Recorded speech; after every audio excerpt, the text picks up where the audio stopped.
Stretcher bearers on board USS Dwight D. Eisenhower displayed their level of first aid knowledge during an assessment for CART 2.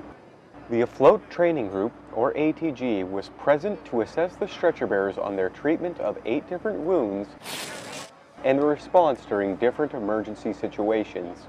The stretcher bearers themselves were comprised of various crew members from all different departments around the ship. They are superb. You couldn't tell the difference. There's no difference between the stretcher bearers doing the work or if corpsmen on the ship were doing the work. And that is kudos to them and great on the stretcher bearers and great on the ship's crew.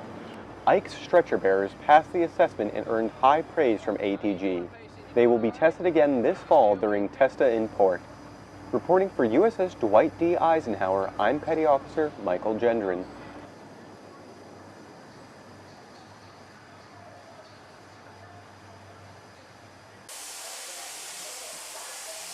Deck sailors on board USS Dwight D. Eisenhower are putting the finishing touches on the ship's forecastle before going underway. The forecastle has been in a state of repair since Eisenhower began her repair period almost 2 years ago.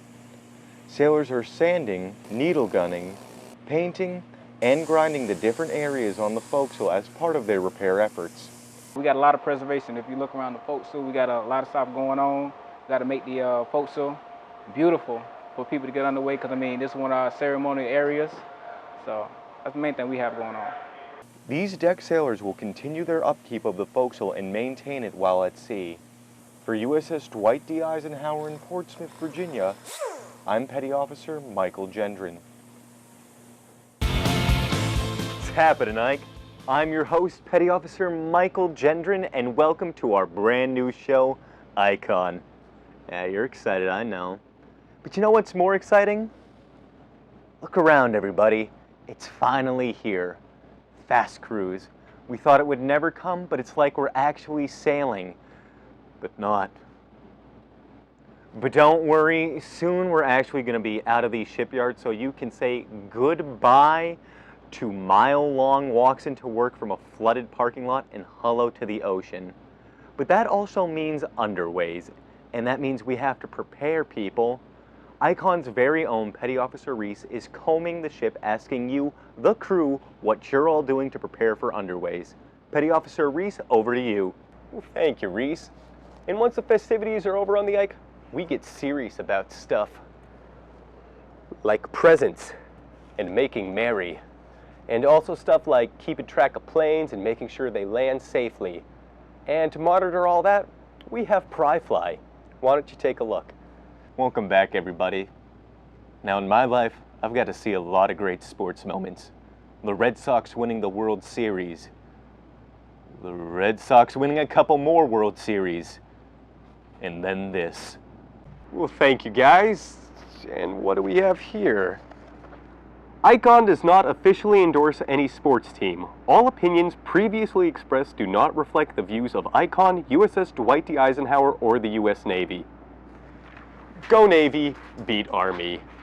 Let's stop talking about deflating things and move on to something that pumps us up. Like hearing a few words from our executive officer. Here is the XO with today's X Overview. Well, thank you, sir. And Ike, that's about all the time we have left for today. I hope your fast cruise has been as fun as my fast cruise and... Prepare for hard turn to port. Oh no, not this again. Well, that looks like that's going to be all the time we have today here on Icon. I'm Petty Officer Michael Gendron, signing out.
Hi Ike, afternoon on another great day at sea. What I thought I'd do is tell you the story of why I joined the Navy. I was lucky enough to be the son of a naval aviator, and I watched him come home every day. He'd had a great day every day, I mean, no kidding. And I said, hey, I got to do what he does. If he goes to work every day and has that much of a good time, provides for his family, and sets the example for me, then I want to do that. So I joined the Navy specifically to fly airplanes off aircraft carriers. That was my whole plan. What changed radically was that's not why I stayed in the Navy. Ultimately, like everybody, you have the opportunity to be trained to do whatever task the Navy trains us to do. I did that, and then at some point we all have the opportunity to choose to stay in the Navy or leave the Navy. And there's things you have to weigh every time. For me, what it came down to was I've learned how to fly airplanes off ships. I absolutely love doing it. But the reason that I really like being in the Navy was because of the sailors and the people that I get to work with. And so when my wife and I sat down at our decision time, we all said, hey, I think we should stay in the Navy, and it's been the best decision I've ever made. And arguably, I've made it a bunch of times. I'll still remember at 20 years, my wife said, are we still going to stay in the Navy? And we both agreed that it is an awesome opportunity, and that's the big scheme. That's why I'm still here 29 years later. So I hope that those reasons are valid for you all, but that's why I joined the Navy, and that's the end of my story that started 30 years ago.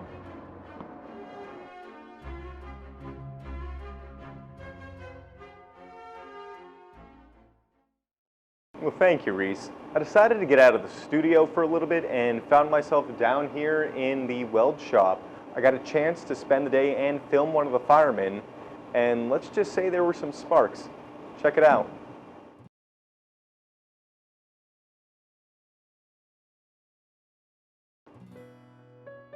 So I've been on the ship for about a little over a year and a half, coming up on 2 years, about a year and 9 months, give or take. I found out I was gonna be in weld shop when I first got to the boat. At first I was a little bit nervous because weld shop was a lot more people, like senior people that have been on the boat. And I'm a new guy coming in, not knowing anybody, not knowing really what to do. And I kind of just observed and made myself busy, learning stuff, practicing, cleaning. And it just so happens that I just stuck down there and been down there ever since. It's all go, go, go. Running around, we gotta go through all the ship. We can go in restricted areas, we carry our 440s, we carry our welders, we fabricate a lot of pieces for a lot of people, we install a lot of pieces for a lot of people. Anything that needs to be mounted that you don't really want to move very much, that's what we do. Basically, anything hot work consuming, so welding, grinding, brazing, anything like that, very hands-on job. We work pretty late sometimes. It gets kind of tough, especially when you get a lot of high priority jobs that people need done at this moment or else things can't go forward.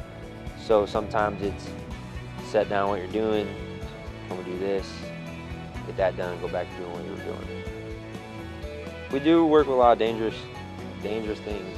You gotta keep it funny, you gotta keep it alive, or else you're just gonna work yourself away and there's not gonna be anything. Like, everyone's gonna be grumpy. My shop, we always goof around with each other, and you get pretty close with some of the guys. And you know, I like that. I'd like to actually go to school for welding, and I just kind of want to just get as much knowledge and education and practice and work welding as I can, and fabricating, because once I get out of the Navy, that's what I'd like to do, is weld and fabricate. It's going to be rough some days, I'm sure. It's going to be great some other days, so just got to take it as it goes. I'm excited though.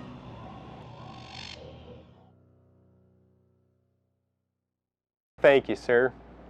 And guys, that's about all the time we have left on today's Icon. We may not know where we're going to be this time next year, but right now, we know we're going home for the holidays. So from Icon, have yourself a happy holiday. I'm Petty Officer Michael Gendron, signing out.